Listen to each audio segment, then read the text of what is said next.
Students at Long Beach schools are feeling the heat, and it is making their parents boiling mad. Yeah, the issue is a lack of air conditioning in classrooms, which parents say is a health and safety threat for students. KTLA 5's Jennifer McGraw joins us live in Long Beach with reaction from parents and district officials. Hi, Jen.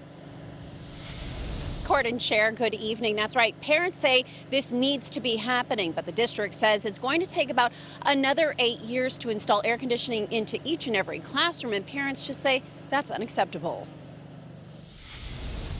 The heat bearing down on Southern California and in areas not designed to deal with record temperatures. My kids, especially the kinder and the second grade, which is no AC, their hair is completely wet, and when all the little kinders come out, they're sweating. Parents at Patrick Henry Elementary and several other schools are begging the district to install air conditioning for student safety. They're just desperate, and they're hot and they're thirsty when they come out of the classroom. And as much fans as they put in there, it's just hot air circulating. The modular units have AC, but many classrooms don't. Not all of it's too bad, but some of them are like hot. The district responded by saying 80% of the classrooms do have air conditioning, but to install AC district-wide will take another 8 years. A multi-year project due to various factors, including available labor, materials, and the fact that the school bond funds are issued incrementally. Here at Patrick Henry, parents say the AC was supposed to be installed in 2025,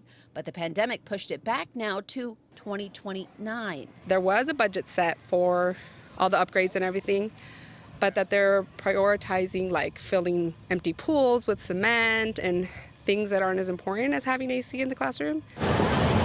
In the meantime, some parents are taking their kids out of school early until more is done to keep kids cool. They come home tired, sleepy, and not very wanting to do any of their work or anything. I just hope that they get it fixed eventually. Certainly. Jennifer, are there any other solutions to help during these long stretches of heat? Sure, it's gotten so bad that parents have even sent their children home with fans to put on their desks. The teachers union has also talked about portable air conditioning units to be installed in the classrooms, but the electrical units aren't even up to date to plug those units in. So they have all sorts of problems to come up with a solution. But parents say really the only answer is AC. That's the very latest live in Long Beach. Jennifer McGraw, KTLA 5 News. Sounds like a nightmare. Jen, thank you so much. Well,